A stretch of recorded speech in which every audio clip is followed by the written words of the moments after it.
You know who it is. Horror Flicks, Digger Ditch, Super Six, Big Mitch. And I'm kicking in those with those three O's, and I'm bringing one-on-ones, 28s, because we Vegas sons. It's the Chronicles. You already know Bolo Yang with that swang with it, man. You already know you can't hang with it, man. I'ma always and forever be on them things with it, man. Quit it. Nah. Welcome to Vegas Chronicles, man, with your man, Big Mitch, you know, from Super Six. You know what I mean? Hey, you know what? Today I want to talk about something, man, that's getting out of hand with me, man, that I feel that's getting out of hand, and it's the distortion of our history over here in Las Vegas, man. I came across something the other day, and it was on somebody's platform with this cat talking about, and they look like they dragged him from up under a tunnel some goddamn well, and he talking about he trying to rate what hoods you shouldn't go to, you know, and the only two hoods that he said was the hood at Donner Street. Now, don't get me wrong, them some ferocious hoods, especially back in their heyday, but for him to just say that, you know what I'm saying, like he two inhales away from checking out. I mean, y'all, that's why when I do what I do, man, I try to really bring purity to our history, man. So the hate that I get from my own, I just want you to know that if I wasn't doing this, they'll have y'all looking like Chip Whack when he was on there talking about he was from Madison Terry, Pyru. That's why things is like that, man. But moving on, man. Let me explain something to you about Las Vegas. Las Vegas. I don't know, and I don't really care, you know, how y'all feel about Las Vegas. Las Vegas is Las Vegas. And I will admit, you know, when it comes to our streets, Vegas streets, when it came to like conflict, it always stayed Vegas controlled. No one never came out here and really just, you know, gave everybody from Vegas the business like we here and this is what it is. Never. The biggest, bloodiest war that ever happened with a California gang that came out here and tried to say we here was the Backstreets against the Bloods. And the Backstreets will tell you, you know, it's one thing to be on the streets, but when they get locked up and go to prison, it's a whole nother ball game, man. Because our prison system is still up under Nevada control. I can't speak for the Mexicans. But as far as the blacks, you know, the Las Vegas blacks, you know, they run that when it comes to the blacks. Now the California dudes, you know, they got their car, but it's not their car is not big. You got Chicago cars that's in some cases just as big as California cars in the state of Nevada. You have a lot of dudes from Detroit out here. You have dudes from everywhere out here in Las Vegas now. It's totally different from what it was back in the days, and that has to do with them tearing down certain neighborhoods. When they tore down Herbert Gerson, that was the biggest neighborhood in Las Vegas. Not you know, I mean, as far as gang wise, that was the biggest gang. So they scattered everybody. And even the neighborhoods that they occupied that wasn't in the Gerson, like Cary Arms and Sierra Nevada Arms, they tore those down too. You see? So they changed the landscape. They broke things up, and you have pockets of dudes over here and pockets of dudes over here, you know. And in West Coast, you know, the coast is not like it used to be. They tore down Madison Terry's. That, you know, what Pyru turf used to be. That's not Pyru turf no more. But there would always be Pyru turf, but it's not. Oh, that's not Madison Terry's. So the landscape of Vegas has changed. Gangs has been, you know, disrupted, as you can say, by, you know, the police and, you know, gentrification and all that. And plus, this is the defining factor. We wiped ourselves out. We really did that back in the 90s, 89, from 89, I would say, on up to 2003. From 89 to 2003, because 89 is when it really started popping in Vegas. You know, the ABMs was making a name for themselves. The DSVs was making a name for themselves. You know, White Street was doing its thing. 40 Block wanted to be heard. They went to war with the 6-0s. The 60s was at war with Donna. Donna was wreaking havoc. The Perus wasn't playing. The Coast was on the map. The Gerson was pushing the line. The Hood couldn't go down there. It was on. And it was on all the way to the federal government indicted the Rolling 60s. And that was in 2003, 2004, I think 2003. And even in between that time, they were hitting hoods. Like they got the Coast. The Coast got set up when they got KT, John Sherman, Roro, and all them. When the boy Casanova set them up, they got the ABMs when they had John Lee and all them locked up in the county. They got Dred Mack and Ringo and all them. They had them locked up. So they was hitting. You know, they was coming to get crews, but banging was in full effect, man. And it didn't stop until they really went after the 60s. But by then, we had killed up so much of ourselves because so many hoods had went to war in between that time. You can't never come out here from nowhere and chronicleize that. And I'm talking about when the NTGs and the Gersons was at it. That was brutality. When the Donnas and the Gersons was at it. When the Hood and the Donnas was at it. When the ABMs and the Gersons was at it. Or the Coast and the Gersons was at it. Or the 60s and the Donna Streets was at it.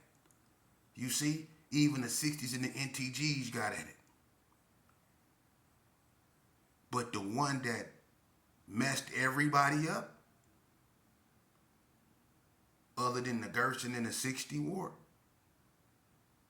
because people could say that's the worst war, but you also had a war that was that was out of line, and that was the White Street Donna War.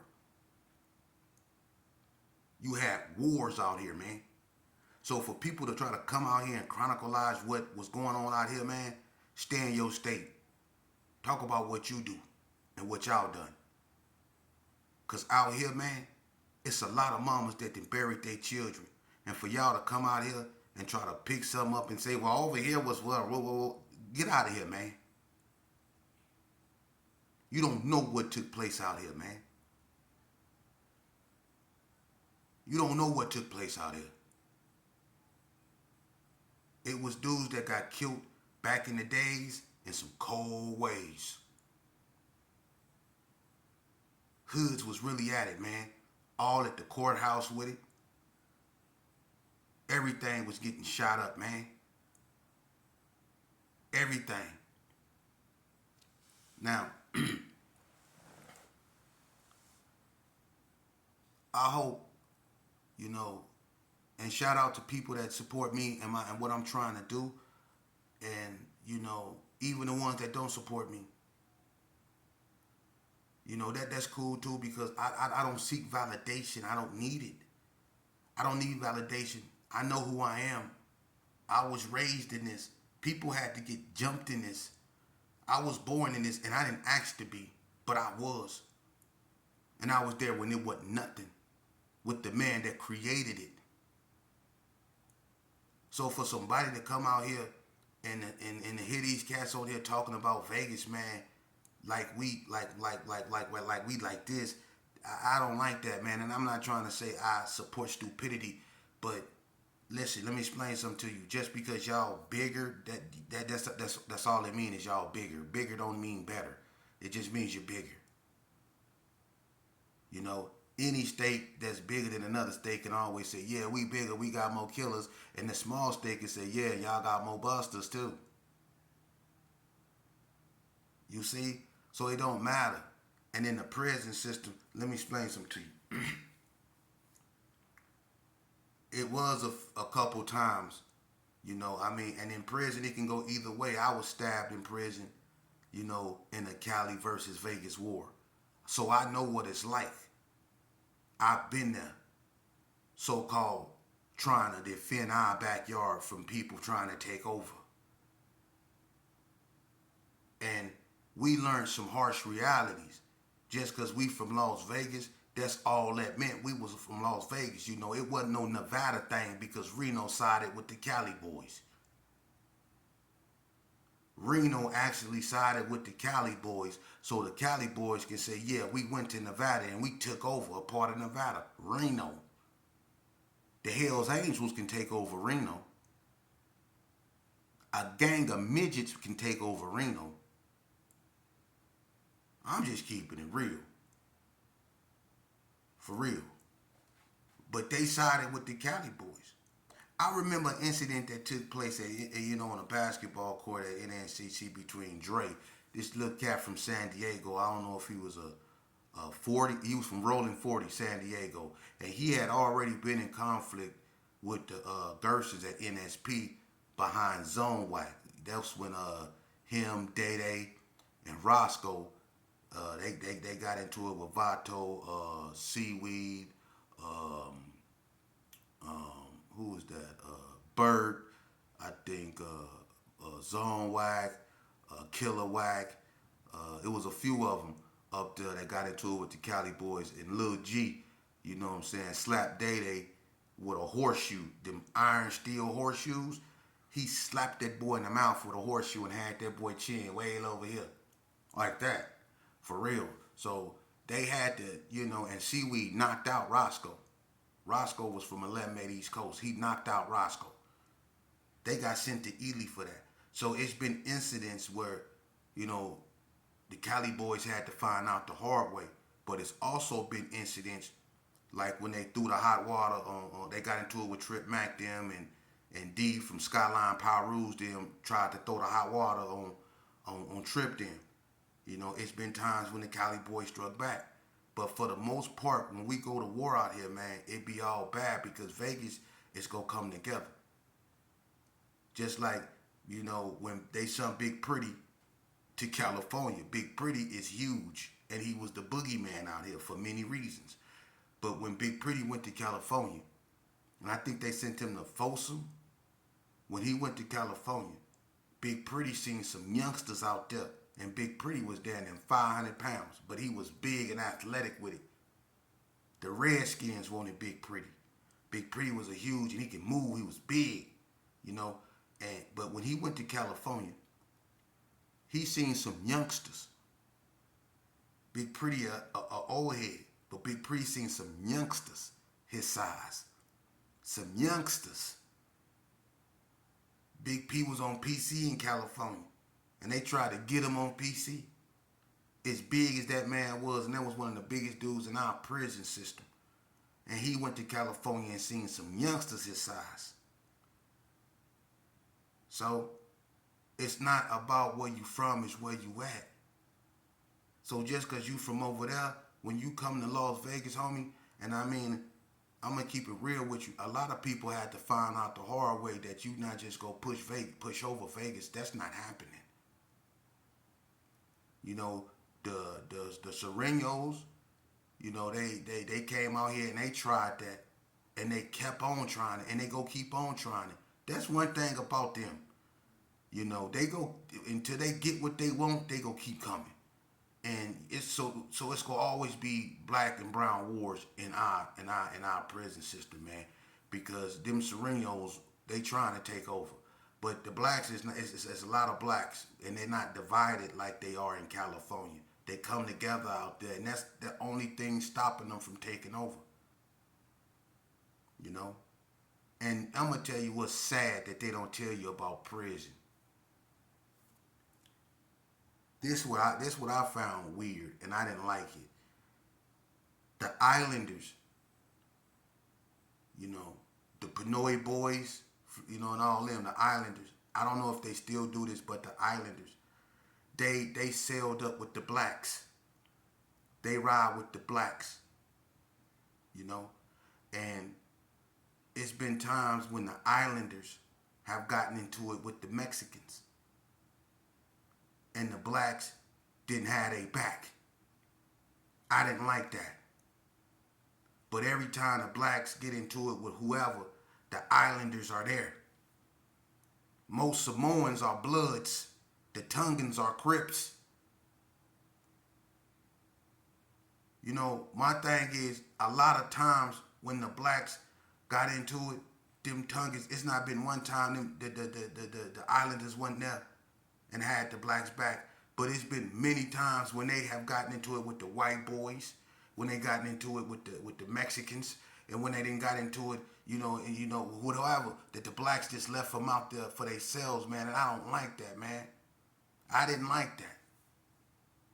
And anybody that ever been in prison, they seen that and they know that. And any Asian, from Flipside, Pinoy, or whatever, they know I'm not lying, man. I don't even know if they still ride with blacks because of that. You know? So out here, it's not really structured like it is in California. We don't have BGF and Vanguard and CCO, Blue Note, Bloodline, and we had UBN, we got Untouchable, stuff like that, but we don't got no organizations out here, no paperwork and all that, man. We don't do that out here, man. We got everything is in the mixing pot, man, and that's crazy. It is, but that's how it is out here. So our politics is different, man. And the hoods out here, they even though they don't probably rock with each other in the prison, but when it come to people that's not from this state trying to take over, they go come together. The NTGs, the ABMs, the Gersons, the 60s, well, the Vegas 60s, the Donna Streets, the White Streets, the HTHs, the Hood, the Coast, the Pyrus, the PBs. They go come together, man. For the block, everybody, they go come together. The Village, the Sioux, everybody. They go come together, man, and they go push the line, man. And that's why Vegas always been in Vegas control, man. So y'all need to quit distorting our history.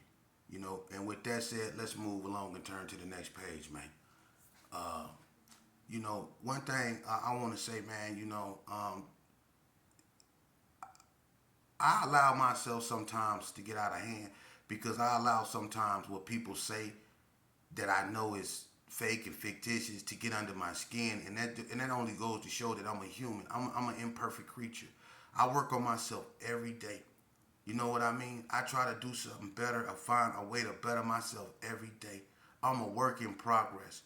I come from the bottom. I really do. And my mind and my mindset was in the gutter. It really was. I was strung out on drugs. I was heavily involved in gang activity. And I was even in penitentiary doing the same thing, involved in drugs and gang activity.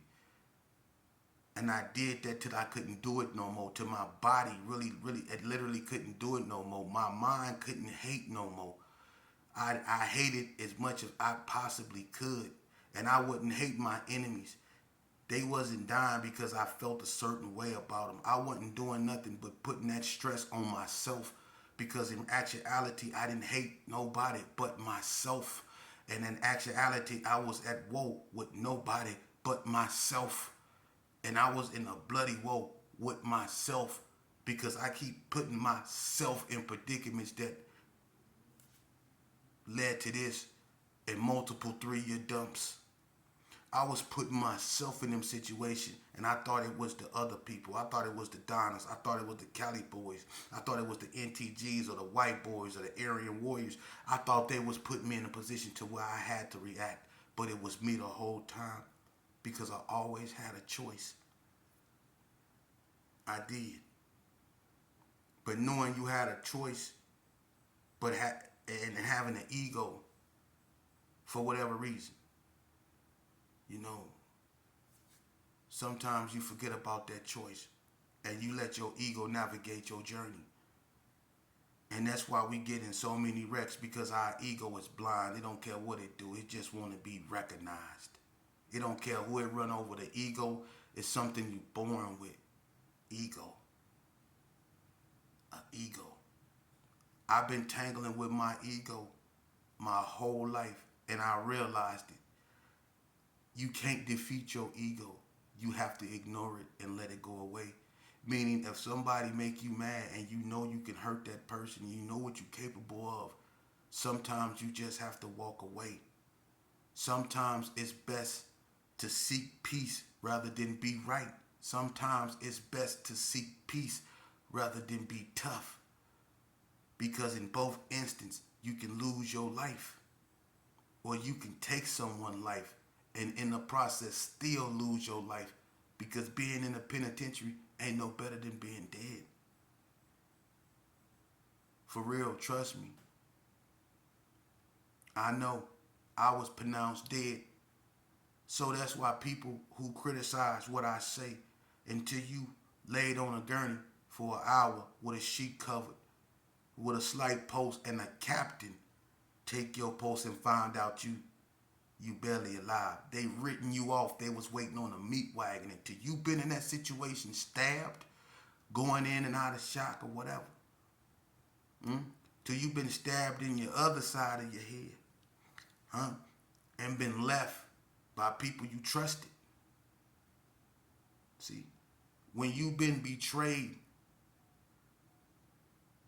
for real, when people have betrayed you your own and got you sent to maximum security till you really played this game, don't criticize me. You don't have to listen to me. Don't criticize me if you ain't wore my shoes. You tell your story and your journey.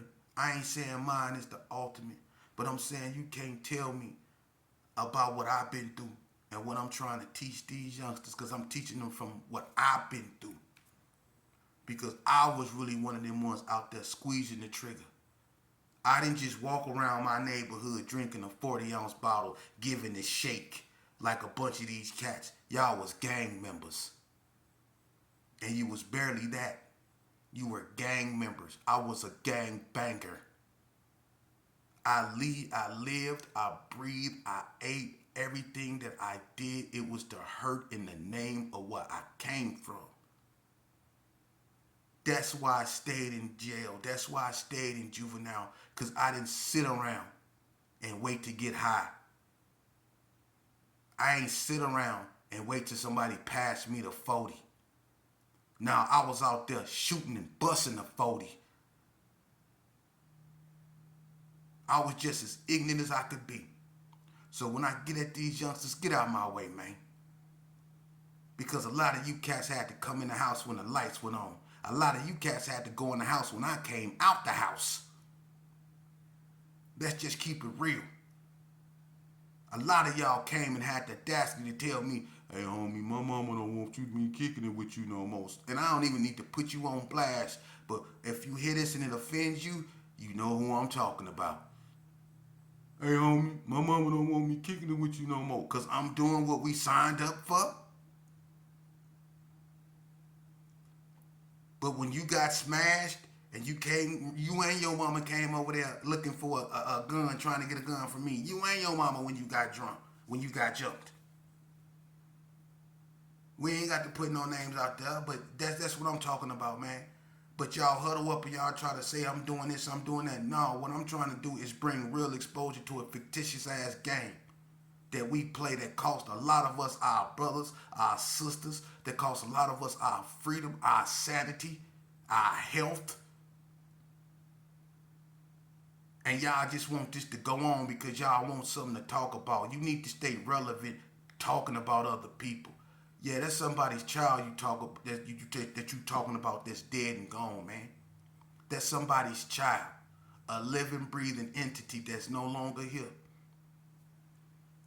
But y'all don't care because it gives you something to talk about until it affects you. And when it affects you, now you want everybody to console you. Now you sitting there on your porch with a vague stare on your face watching the cars go by. I'm here trying to save your sons and your daughters from what I got infected with that mental side of way of thinking, with that this cat up over here, my enemy. Think about that. A lot of these gang wars were started behind dudes messing with each other's girlfriends. Some of them was drug deal gone bad. But how many of them was behind dudes messing with other people, women, or women in general? How much of this gang stuff was really about gang banging? Let's just keep it real. How much of this was really about actual gang banging as opposed to dudes getting into it over women? I ain't never seen dudes hate each other over a woman so vehemently. I thought you was supposed to hate each other because he was a blood and you was a this. Y'all got so much venomous hate because of a woman? And that's what most gang wars is about, women. You got 1,000 dudes who don't got nothing to do with you and him and her shooting at each other that ain't never said a word to one another, but because you two cats up into it, they up into it. You see? That's why a lot of them, when they get caught, they tell on each other. Because they really don't have that malice in their heart that they think they do for their so-called enemy. They don't have that malice in their heart. A lot of people, when something jump off, and it usually be over a female, and gangs go to war, and somebody go put in some work, and they actually hit their target, and they get caught, they be telling and scared because that hatred they thought they had, they really didn't have it, and they realize they really made a mistake, and they get scared. They get scared, and they be looking for a way out because they really didn't mean to do what they did. Because that dude that they knocked down really didn't do nothing to them. He just happened to be from over there. But he